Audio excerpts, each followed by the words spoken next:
in 2 weeks' time, hundreds of millions of people will be fasting in the Muslim world. Hundreds of millions, maybe a billion even.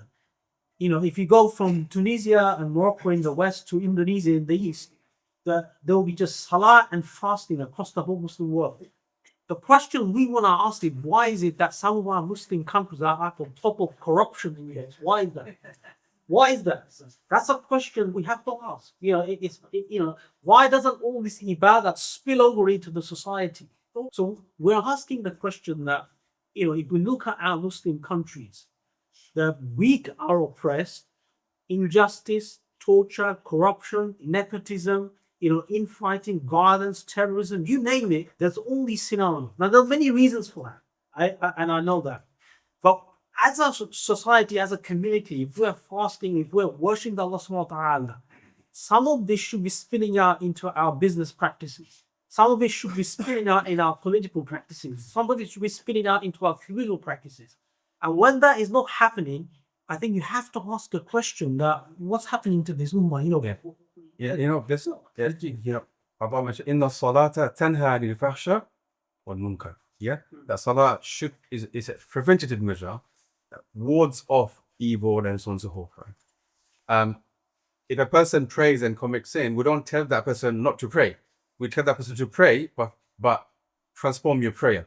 Yeah, be a better person who prays, understand the meaning and so on and so forth. Right? Just on the earlier point. The question, I think, as far as I understood, the brothers were talking about this panel, I think it was asked and answered before, centuries ago. Can you guess by which scholar? Imam Ghazali. And Imam Ghazali, he came at a time, I mean, there was Islamic rule and so on and so forth, but he felt that, as we're discussing, it became ritualistic. It became, it's mechanics that we prefer. It's becoming more dunyawi. Even the rituals become more dunyawi. And he had if you like, psychological crisis, we can say. And we know, he went about a lot this, and he done really deep thinking. He changed, altered his mindset, thinking, right?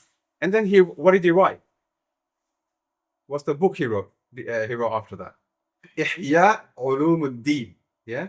Meaning, Ihya, giving life to the sciences or the rituals of the deen. Right? So he brought back, what does it mean to have knowledge? What does it mean to pray? What does it mean? And so on and so forth. He was,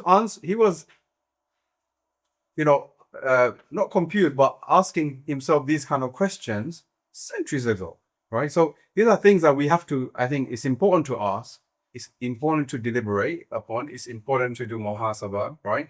And that's how we can, inshallah, learn from each other.